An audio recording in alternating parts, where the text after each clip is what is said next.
नरेंद्र प्रताप सिंह आज आपको पढ़ाने जा रहा हूँ न्यू एजुकेशन पॉलिसी। तो आइए स्टार्ट करते हैं। देखिए, आज का हमारा टॉपिक है न्यू एजुकेशन पॉलिसी। तो सबसे पहली बात, ये न्यू एजुकेशन पॉलिसी क्यों बनाई गई? एक छोटी सी बात हम लोग समझते हैं। जैसे आपकी गाड़ी खराब हो जाती है तो आप उसे बनवाने के लिए मैकेनिक के पास जाते हैं और मैकेनिक कुछ टूल्स का यूज करता है और उस टूल्स का यूज करके वो गाड़ी की कमियों को दूर कर देता है। तो ऐसे ही समझिए, ये न्यू एजुकेशन पॉलिसी एक टूल ही है जो हमारे पुराने एजुकेशन पॉलिसी की कमियों को दूर करने के लिए लाई गई है। अगर पुरानी एजुकेशन पॉलिसी में कोई कमी ही ना होती तो हमें न्यू एजुकेशन पॉलिसी लाने की कोई ज़रूरत भी ना पड़ती। जब भी कोई नया सिस्टम आता है तो इसका मतलब ये होता है कि उससे पहले वाले सिस्टम में कुछ कमियां रह गई हैं। अगर कमियां ना होती तो न्यू एजुकेशन पॉलिसी भी लाने की ज़रूरत ना पड़ती। तो पहली बात ये क्लियर हो गई कि new education policy old education policy की कमियों को दूर करने के लिए लाई गई। अब हम दूसरी बात चर्चा करते हैं कि ये एजुकेशन पॉलिसी किसके प्लेस पर लाई गई। तो ध्यान दीजिए कि न्यू एजुकेशन पॉलिसी 29 जुलाई 2020 को डिक्लेयर हुई है। इससे पहले एक एजुकेशन पॉलिसी जो थी न्यू एजुकेशन पॉलिसी, इससे पहले की एजुकेशन पॉलिसी 1986 में बनाई गई थी, 1986 में। और इससे भी पहले एक एजुकेशन पॉलिसी बनाई गई थी 1968 में। तो अगर हम ये कहें कि ये न्यू एजुकेशन पॉलिसी हमारी थर्ड पॉलिसी है तो ये गलत नहीं होगा। आफ्टर इंडिपेंडेंस ये थर्ड पॉलिसी है जो एजुकेशन के लिए बनाई गई है। और 1986 के बाद आफ्टर 34 ईयर, है ना, 34 ईयर के बाद इसरो प्रमुख रहे डॉक्टर के कस्तूरी रंगन की अध्यक्षता में एक कमेटी चलाई गई। उसी कमेटी के द्वारा ये पॉलिसी बनाई गई। अब ये न्यू एजुकेशन पॉलिसी में थोड़ी सी और बात हम समझते हैं कि इससे पहले जो न्यू एजुकेशन पॉलिसी है, ये जो है पहले जो हमारा एक डिपार्टमेंट था HRD, इस ह्यूमन रिसोर्स डेवलपमेंट मिनिस्ट्री का नाम बदल के अब एजुकेशन मिनिस्ट्री रख दिया गया है। एजुकेशन मिनिस्ट्री, पहले ह्यूमन रिसोर्स डेवलपमेंट यानी HRD मिनिस्ट्री बोला जाता था। उसी के अंडर में एजुकेशन से रिलेटेड सारे वर्क होते थे, लेकिन अब उसका नाम बदल के एजुकेशन मिनिस्ट्री रख दिया गया है। और दूसरी बात, अब हमारा जो GDP है, ग्रॉस डोमेस्टिक प्रोडक्शन है, उसका 6% ऑफ GDP हमारा खर्च होगा एजुकेशन के पर्पज से। गवर्नमेंट ने ये न्यू एजुकेशन पॉलिसी में क्लियर कर दिया है कि वो टोटल GDP का 6% एजुकेशन पॉलिसी पर खर्च करेगी। जबकि आपको मैं बताऊं, इससे पहले जो ये परसेंट था वो परसेंट 4.4% था, 4.4% ऑफ GDP। और एक मजे की बात तो मैं आपको ये भी बता दूं कि 2017-18 में केवल 2.7% ऑफ GDP, 2.7% ऑफ GDP इन 2017-18 में 2.7% ऑफ GDP ही एजुकेशन के पर्पज से खर्च कर पाई थी गवर्नमेंट। अब आप ये सोचिए, आपको लगता होगा कि पहले 4.4% था, अब 6% है। केवल 1.6% ऑफ GDP इंक्रीज किया गया है एजुकेशन के पर्पज से। लेकिन ये 1.6% ऑफ GDP एक बहुत बड़ी अमाउंट है, ह्यूज अमाउंट है। आपको पता होना चाहिए कि इंडिया की GDP 209 लाख करोड़ डॉलर की है। इंडिया की GDP अगर हम इसका 1% भी निकालते हैं तो लगभग 2 लाख करोड़ आएगा, और इसका 1.5% भी 3 लाख करोड़ के ऊपर की अमाउंट होगी। यानी 3 लाख करोड़ रुपए से ज्यादा अमाउंट अगर क्या किया जाएगी, एक्स्ट्रा खर्च की जाएगी एजुकेशन के पर्पज से, तो ये एक बहुत बड़ी अमाउंट है जिसे आप इग्नोर नहीं कर सकते। इससे एजुकेशन के लिए बहुत सारी नई अपॉर्चुनिटीज बढ़ेगी। अब ये तो मैंने बेसिक बात बताई। अब न्यू एजुकेशन पॉलिसी में क्या चेंजेस आए हैं, अब ये समझने की जरूरत है। तो इन बातों को हम 2 पॉइंट में समझेंगे। न्यू एजुकेशन पॉलिसी में क्या चेंजेस आए हैं, इसे हम दो तरीके से समझेंगे। एक स्कूल लेवल पर क्या चेंज आया है, यानी स्कूलिंग में क्या चेंज आया है, तो स्कूलिंग में, और दूसरा यूनिवर्सिटी लेवल पे क्या चेंज आया है, यूनिवर्सिटी लेवल पे। तो पहली बात है हम ये पढ़ेंगे कि स्कूल लेवल में क्या चेंज आए हैं न्यू एजुकेशन पॉलिसी में। तो इसमें सबसे पहला पॉइंट है कि जो स्ट्रक्चर है हमारा, स्ट्रक्चर कह लीजिए, पैटर्न कह लीजिए या फॉर्मेट कह लीजिए, वो पहले 10+2 का था।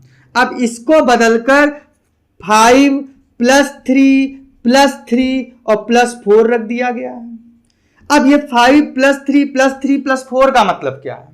इसमें जो पहला पॉइंट है 5, ये जो 5 है इसमें हमारा नर्सरी, फिर LKG, UKG, क्लास 1 फर्स्ट और क्लास 2 यानी सेकेंड, ये 5 क्लासेस हमारी फर्स्ट 5 में रखी जाएंगी। फर्स्ट 5 में नर्सरी से लेकर क्लास 2 तक की 5 क्लासेस रखी जाएंगी। उसके बाद सेकेंड जो 3 है उसमें 3 क्लासेस रखी जाएंगी। कौन सी 3 क्लास रखी जाएगी उसमें? सेकेंड के बाद यानी थर्ड, फोर्थ और फिफ्थ।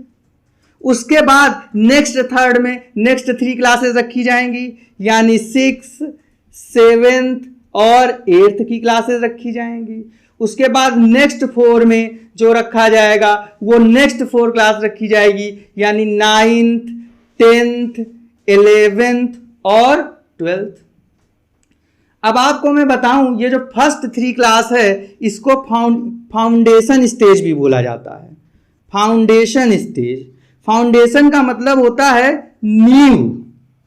कहते हैं अगर किसी मकान की नींव आप मजबूत बनवाते हैं तो मकान के ऊपर का हिस्सा अगर थोड़ा कमजोर भी हो तो भी टिक जाएगा, लेकिन अगर मकान की नींव कमजोर हो तो ऊपर आप कितना भी मजबूत बनवाएं वो ढह जाएगा।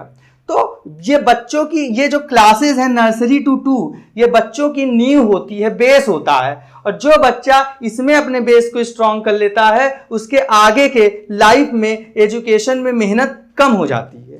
तो ये जो स्टेज है इसको हम लोग फाउंडेशन स्टेज कहते हैं, नींव स्टेज। एक्चुअली ये चारों हिस्से अलग करने का भी एक रीजन है। इसका रीजन ये है कि जैसे आप ऐसे समझिए कि जैसे एक कंपनी है उसमें कई डिपार्टमेंट होते हैं, marketing department, sales department, purchase department, production department, finance department, कई डिपार्टमेंट होते हैं। हर डिपार्टमेंट के अपने अलग अलग काम होते हैं। तो हर डिपार्टमेंट उसी काम को करता है जिस काम में वो स्पेशलिस्ट हो।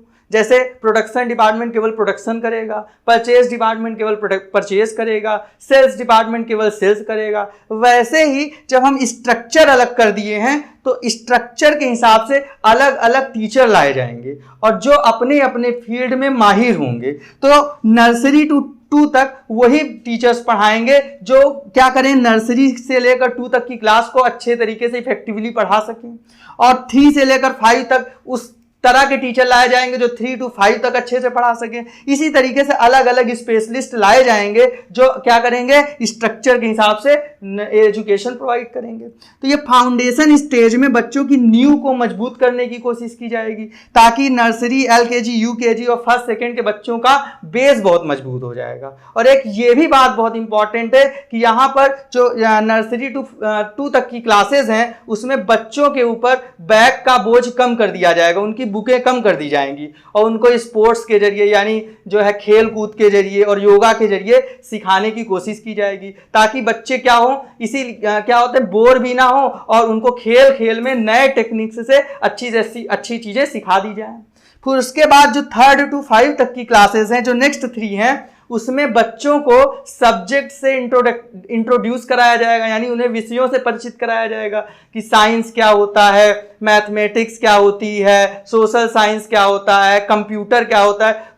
उनकी रुचि सब्जेक्ट के प्रति क्रिएट करने की कोशिश की जाएगी और उन्हें सारे सब्जेक्ट के बारे में जानकारी प्रोवाइड की जाएगी। फिर जो नेक्स्ट 3 हैं 6, 7, 8, उसमें प्रॉपर सिलेबस के अकॉर्डिंग पढ़ाई अवेलेबल करवाई जाएगी।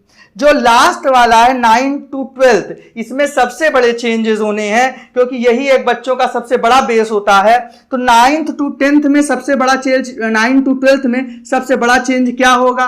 पहली चीज आपको सबसे बड़ा चेंज मैं जो बता रहा हूं, पहली चीज 10th में नो बोर्ड एग्जामिनेशन, यानी 10th में बोर्ड का एग्जाम नहीं होगा, पहली बात।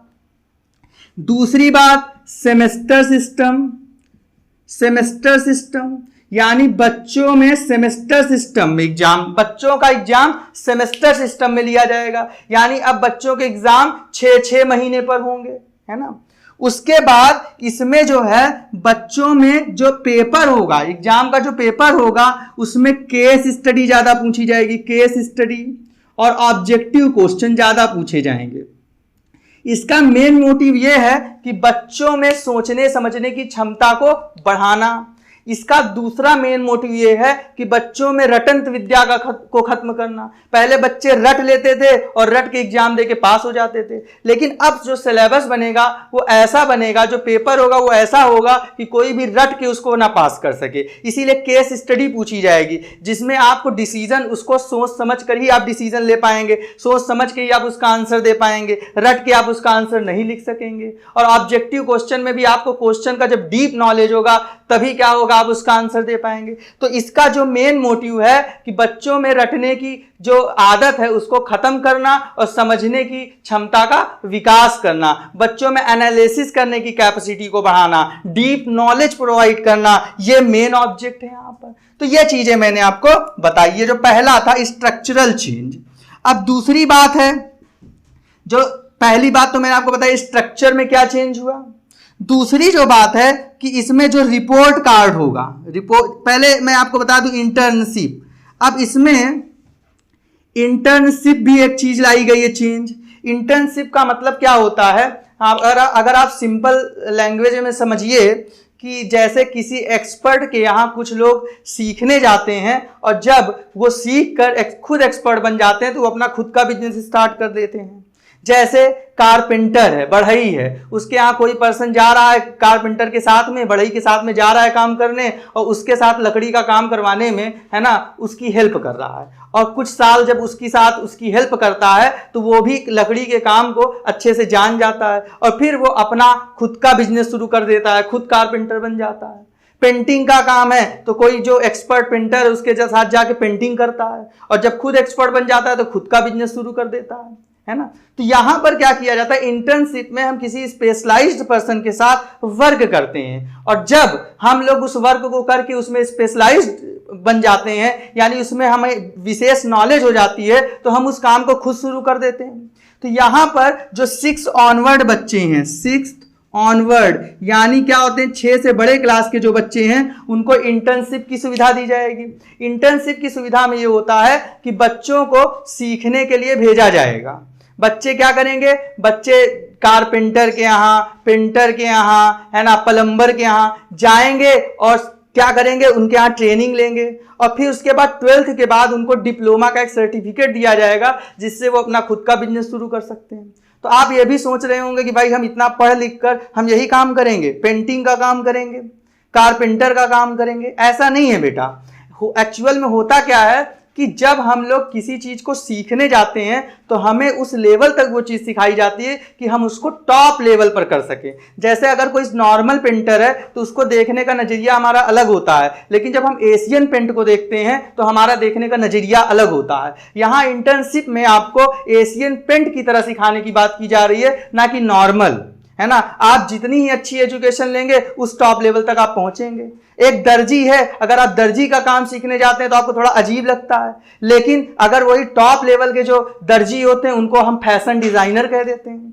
तो कहने का मतलब बस यही है कि हमें उस टॉप लेवल तक इंटर्नशिप में सिखाने की कोशिश की जाएगी। तीसरी बात, मल्टी डिसिप्लिनरी सिस्टम। यहां पर एक मल्टी डिसिप्लिनरी सिस्टम लाया गया है जो कि पहले कभी नहीं था। मल्टी डिसिप्लिनरी सिस्टम का मतलब क्या होता है, ये पहले से अलग है बिल्कुल। जैसे पहले एक 3 स्ट्रीम होते थे, या तो आप साइंस ले लीजिए, या कॉमर्स ले लीजिए, या तो फिर आप ह्यूमैनिटी ले लीजिए, लेकिन अब आपका जो सिस्टम है वो बदल गया। जैसे मान लीजिए कोई साइंस का बच्चा है, वो फिजिक्स लिया लेकिन उसको केमिस्ट्री नहीं आती, बायोलॉजी नहीं आती, तो वो चाहता है कि फिजिक्स के साथ हम अकाउंट ले लें और म्यूजिक ले लें, तो वो फिजिक्स के साथ अकाउंट्स भी ले सकता है और म्यूजिक भी ले सकता है। तो यहाँ पर आप अलग अलग स्ट्रीम के सब्जेक्ट को भी मिलाकर ले सकते हैं। ये बिल्कुल अलग सिस्टम है जो कि हमें इस न्यू एजुकेशन पॉलिसी में देखने को मिलता है। उसके बाद जो अगली चीज है ना, मल्टी डिसिप्लिनरी सिस्टम के बाद अगली चीज है रिपोर्ट कार्ड। इसमें 360 डिग्री रिपोर्ट कार्ड बनेगा। रिपोर्ट कार्ड देखिए 360 डिग्री एक मैनेजमेंट का नाम होता है जिसे हम बोलते हैं 360 डिग्री मैनेजमेंट। तो 360 डिग्री मैनेजमेंट में होता क्या है, जब किसी का इवैल्यूएशन ओवरऑल सभी लोग करते हैं तो उसे बोलते हैं 360 डिग्री मैनेजमेंट। जैसे आप टीचर को ही ले लीजिए, अगर एक कॉलेज में टीचर पढ़ाता है तो उसका इवैल्यूएशन पहले इंटरव्यू होता है, एक्सपर्ट्स करते हैं, फिर क्लास में बच्चे भी इवैल्यूएशन करते हैं, फिर हेड भी करता है, मतलब कई लोग, जिसको बहुत नॉलेज है वो भी उसको इवैल्यूएट करता है, चेक करता है कि उसे कितना आ रहा है, और जिसको नहीं है वो भी चेक करता है कि उसका पढ़ाने का स्टाइल कैसा है।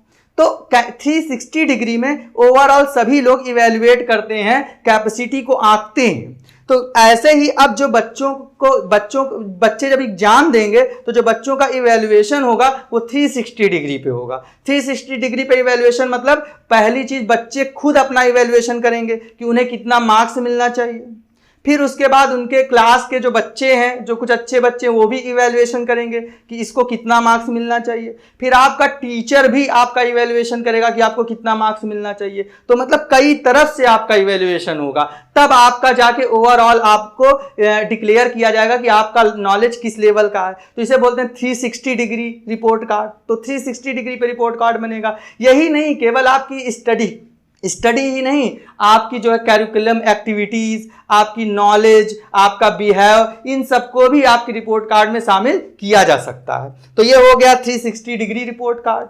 उसके बाद जो नेक्स्ट बात है कोडिंग। अब आपको कंप्यूटर कोडिंग भी सिखाई जाएगी, है ना। जैसे चाइना, यूएसए, ये सब देश हैं इतने ज़्यादा डेवलप हो रहे हैं क्योंकि यहाँ पे स्टार्टिंग से ही बच्चों को कंप्यूटर में कोडिंग सिखाई जाती है और सॉफ्टवेयर डेवलप करना, तमाम चीज़ें सिखाई जाती हैं। तो अब 6 ऑनवर्ड बच्चों को ये 6 से ही उसकी बेसिक नॉलेज प्रोवाइड करना शुरू कर दिया जाएगा, जिससे वो भी आगे जाके एक्सपर्टाइज हो जाए, मतलब वो उनको भी अच्छा नॉलेज हो जाए उस फील्ड में। तो ये तमाम चीजें हमें क्या देखने को मिलेंगी, हमें क्लास नर्सरी टू 12th तक में देखने को मिलेंगी, जो कि बिल्कुल नया सिस्टम है, बिल्कुल नया चेंज है।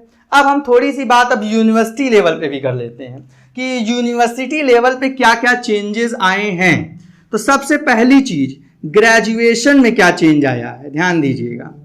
ग्रेजुएशन में क्या चेंज आया है, अगर हम ग्रेजुएशन की चेंज की बात करें तो ग्रेजुएशन को 2 पार्ट में डिवाइड कर दिया गया, एक 3 ईयर और एक 4 ईयर। अब जो आपका ग्रेजुएशन होगा वो 2 टाइप से होगा, एक 3 ईयर का होगा और एक 4 ईयर का होगा।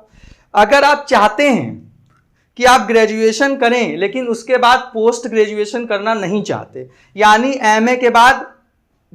बीए के बाद एमए नहीं करना चाहते, आप बीकॉम के बाद एमकॉम नहीं करना चाहते, आप बीएससी के बाद एमएससी नहीं करना चाहते, तो आप 3 ईयर का ग्रेजुएशन करके आप जॉब कर सकते हैं। लेकिन आप अगर ग्रेजुएशन के बाद पोस्ट ग्रेजुएशन करना चाहते हैं तो ऐसी कंडीशन में आपका ग्रेजुएशन 4 ईयर का हो जाएगा। मींस अगर आप ग्रेजुएशन नहीं करना चाहते, आप अगर पोस्ट ग्रेजुएशन नहीं करना चाहते तो आपका ग्रेजुएशन 3 ईयर का होगा, और आप अगर पोस्ट ग्रेजुएशन करना चाहते हैं तो आपका ग्रेजुएशन 4 ईयर का होगा। लेकिन अब आपको ऐसा लगेगा कि फिर 4 ईयर का ग्रेजुएशन, फिर 2 ईयर का मास्टर डिग्री, 6 ईयर, ऐसा नहीं है। अगर आप 4 ईयर का ग्रेजुएशन करेंगे तो उसके बाद आपका पोस्ट ग्रेजुएशन 1 ईयर का हो जाएगा, तो फिर पीजी कितने साल का हो जाएगा, 1 ईयर का ऑटोमेटिक। यानी आपको टोटल लगेगा 5 ईयर ही, लेकिन ग्रेजुएशन 4 ईयर का करना पड़ेगा और पोस्ट ग्रेजुएशन 1 ईयर का हो जाएगा, है ना। ऐसा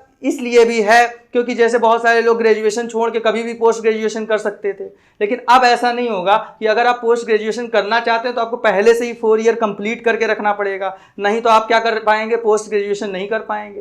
तो ये चीज़ क्लियरिटी ला दी गई है ना। उसके बाद क्या होता है कि नेक्स्ट चीज़ है multiple entry and exit entry and exit. ये देखिए बिल्कुल अलग चीज है। इसमें पहले होता क्या था कि जब आप जैसे मान लीजिए आप बीए कर रहे हैं तो बीए फर्स्ट ईयर किया आपने, बीए सेकेंड ईयर किया, लेकिन किसी कारण से आप बीए थर्ड ईयर नहीं कर पाए, तो ऐसी कंडीशन में आपकी फर्स्ट ईयर और सेकेंड ईयर की डिग्री खराब हो जाती थी, वेस्ट हो जाती थी। फिर उसको आप ना कहीं लगा सकते थे, ना उसका कोई यूज कर सकते थे, ना ही उसकी कहीं कोई वैल्यू रहती थी। लेकिन अब ऐसा नहीं होगा। अगर आप 1 साल का भी ग्रेजुएशन करते हैं तो उसकी भी वैल्यू होगी, 2 साल का ग्रेजुएशन करते हैं तो उसकी भी वैल्यू होगी, और 3 साल का ग्रेजुएशन करते हैं तो भी उसकी भी वैल्यू होगी। यानी अब आपका जो 1 ईयर का अगर आप ग्रेजुएशन करेंगे तो आपको एक सर्टिफिकेट दिया जाएगा, ठीक है। और 2 ईयर का अगर ग्रेजुएशन कंप्लीट कर लेते हैं तो आपको एक डिप्लोमा दिया जाएगा। और अगर 3 ईयर का ग्रेजुएशन कर लेते हैं तो आपको एक डिग्री मिलती है ना। तो वो पहले भी मिलती थी, अब भी मिलती है, अब भी मिलेगी। लेकिन ये 1 ईयर और 2 ईयर का आप ग्रेजुएशन कहीं, इसका सर्टिफिकेट कहीं लगा नहीं सकते थे। लेकिन अगर आपने 1 ईयर का ग्रेजुएशन किया और फैमिली में कुछ प्रॉब्लम हो गई, उसके कारण आपको छोड़ना पड़ गया ग्रेजुएशन, तो आप 1 ईयर की डिग्री लेकर उसे भी कहीं अप्लाई, कोई जॉब अप्लाई करते समय उसे भी लगा सकते हैं, उसकी भी वैल्यू मान्य होगी। तो इस तरीके से क्या होगा, ये भी एक वैल्यूएबल थिंग है ना। जैसे आप सेविंग अकाउंट खोलते हैं, उसमें पैसा जमा करके रखते हैं और जरूरत पड़ने पे वो पैसा आपको काम आता है, ठीक उसी तरह से ये जो आपकी डिग्री है, अगर आपने क्या किया, 1 ईयर का ग्रेजुएशन किया, उसके बाद आपने सेकेंड थर्ड ईयर का नहीं किया, छोड़ दिया, तो ये आपका जो ग्रेजुएशन की डिग्री रहेगी वो क्या होता है, आपके जो है डिजिटल बैंक में सेव करके रख दी जाएगी, और आप आगे चल के आगे का ग्रेजुएशन भी कंप्लीट कर सकते हैं और इस डिग्री को कहीं जॉब में अप्लाई करते समय भी लगा सकते हैं। तो है ना, तो ये इस तरीके से मल्टीपल एंट्री एग्जिट है, मतलब आपका किसी भी ईयर का सर्टिफिकेट वेस्ट नहीं जाएगा, चाहे आप पूरा ग्रेजुएशन करें चाहे ना करें, है ना। उसके बाद थर्ड बात है मल्टीप्लिसिटी, है ना, multi disciplinary system. Multi disciplinary system के बारे में मैं पहले भी बता चुका हूं। जैसे आप अलग अलग स्ट्रीम से सब्जेक्ट लेना चाहते हैं तो अब आप ले सकते हैं। जैसे आप चाहते हैं कि मैं जो हूँ बीएससी से मैं फिजिक्स ले लूँ, फिर कॉमर्स का अकाउंट्स ले लूँ और फिर म्यूजिक ले लूँ, तो आप अलग अलग स्ट्रीम के सब्जेक्ट भी मिलाकर एक साथ ले सकते हैं। हाँ, हालांकि ऐसी पॉसिबिलिटी है कि गवर्नमेंट चाहे तो कुछ सब्जेक्ट के पूल बना दे कि आप इस सब्जेक्ट के साथ यही सब्जेक्ट ले पाएंगे, अदर नहीं ले पाएंगे। लेकिन मल्टी डिसिप्लिनरी सिस्टम का मतलब यही है कि आप अलग अलग स्ट्रीम के सब्जेक्ट एक साथ ले सकते हैं। उसके बाद अब क्या होगा, वन गवर्निंग बॉडी। यानी अब जैसे क्या होता था, पहले एजुकेशन को कंट्रोल करने के लिए कई सारी गवर्निंग बॉडी होती थी, है ना, जैसे यूजीसी हो गई, है ना, एआईसीटीई हो गई। लेकिन अब एक ही गवर्निंग बॉडी होगी जो सारे जो एजुकेशन सिस्टम को कंट्रोल करेगी। उसका नाम क्या है, higher education commission of India, है ना। तो आप हम ऐसे भी कह सकते हैं कि UGC and AICTE is replaced by higher education commission of India.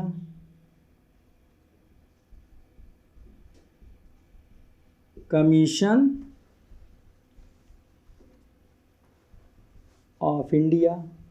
उसके बाद अगली बात अगर हम पढ़ते हैं तो ऑनलाइन एजुकेशन